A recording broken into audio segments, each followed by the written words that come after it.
आपका हमारे YouTube channel पर आखिरी ऐसी क्या ज़रूरत आ पड़ी कि 50 साल बाद पेंशन विभाग यानी कार्मिक मंत्रालय द्वारा पेंशन को लेकर बड़ा नियम बदल दिया गया है।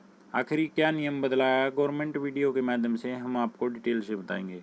तो दोस्तों, अगर आप हमारे चैनल पर फर्स्ट टाइम विजिट कर रहे हैं तो चैनल को सब्सक्राइब कर दीजिए, साथ साथ बेल आइकन को भी बजा दीजिए ताकि पेंशन से संबंधित जितनी भी न्यूज़ आती हैं उसका नोटिफिकेशन आप लोगों के पास तुरंत पहुंच सके। तो दोस्तों, करते हैं वीडियो को स्टार्ट बिना किसी देरी के। तो दोस्तों, केंद्र सरकार ने उस नियम में बदलाव कर दिया है जिसके परिवार के सदस्य के द्वारा ही पेंशन धारक की पेंशन को अपने नाम लिया जाता था। इस नियम को बदलने के लिए सरकार को करीब 50 साल लग गई है। दरअसल ऐसे कई मामले सामने आते रहते हैं। पेंशन पाने के लिए पेंशन धारक को जान से मार देते हैं। तो दोस्तों, इसी के बारे में आज हम आपको डिटेल से बताएंगे। जुड़े रहें वीडियो के अंत तक। सरकार ने 50 साल बाद बदल दिया आपके पेंशन से जुड़ा यह नियम। जानिए आप पर क्या होगा इसका असर। तो इसको दोस्तों डिटेल से बताएंगे हम। केंद्र सरकार ने उस नियम में बदलाव कर दिया है जिसमें परिवार के सदस्य द्वारा ही पेंशन धारक को जान से मारकर अपने नाम पर पेंशन पाने की साजिश की जाती थी। 1972 से प्रभावी इस नियम को बदलने में केंद्र सरकार को करीब 50 साल लगे। दरअसल ऐसे कई मामले सामने आते रहे हैं जब अपने नाम पर फैमिली पेंशन पाने के लिए परिवार के सदस्य ही पेंशन धारक को जान से मार देते थे। ऐसी स्थिति में पुराने नियम के तहत परिवार के सदस्य के लिए कठोर कानूनी प्रावधान था। 1972 वाले नियम के तहत इस तरह के मामले सामने आने के बाद फैमिली पेंशन को सरकार द्वारा सस्पेंड कर दिया जाता था। जब कानूनी कार्रवाई के बाद आरोपी को भी सभी आरोपों से बरी किया जाता था, तब उसके पुराने एरियर के साथ फैमिली पेंशन को फिर से शुरू किया जाता था।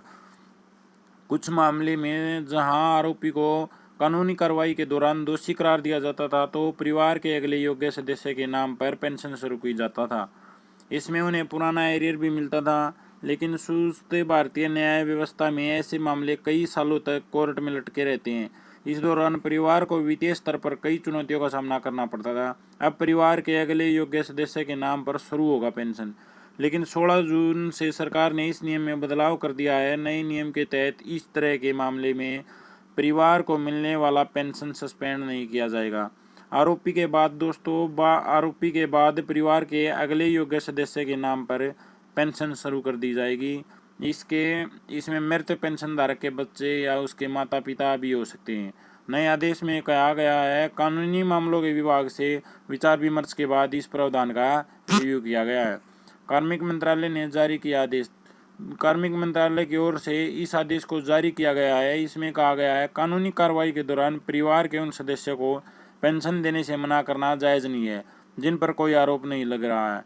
कानूनी प्रक्रिया के तहत मामले पर अंतिम निर्णय में लंबा समय लग सकता है और मृत पेंशन धारक के परिवार के लिए फैमिली पेंशन के बिना वित्तीय चुनौती से गुजरना पड़ सकता है। आरोपी पर कानून कार्रवाई के दौरान दूसरे योग्य व्यक्ति के नाम पर मिलेगा पेंशन। तो दोस्तों, नए नियम में कहा गया है कि अगर पेंशन पाने के लिए योग्य व्यक्ति पर पेंशन धारक को जान से मारने या इसकी साजिश रचने का आरोप लगा तो ऐसे मामले में उस व्यक्ति के नाम पर फैमिली पेंशन सस्पेंड ही रहेगा। लेकिन कानूनी कार्रवाई के दौरान परिवार के अगले योग्य सदस्य को फैमिली पेंशन प्राप्त करने का अधिकार होगा। अगर आप अगला योग्य सदस्य नाबालिग है तो क्या होगा। तो दोस्तों, ये भी बता देते हैं, अगर मृत पेंशन धारक के पति पत्नी पर आरोप लगा हो तो परिवार का अगला योग्य सदस्य नाबालिग है तो गार्जियन के जरिए उस नाबालिग के नाम पर पेंशन जारी करने का प्रावधान होगा। आरोपी माता पिता नाबालिग के गार्जियन के तौर पर नहीं नियुक्त किए जा सकते। नए नियम के तहत अगर आरोपी व्यक्ति को कानूनी फैसले में बरी कर दिया जाता है तो बरी होने की तारीख उसे उन्हीं फैमिली पेंशन के भुगतान किया जाएगा। उस तारीख से परिवार के दूसरे सदस्य के नाम पर चल रही पेंशन को बंद कर दिया जाएगा।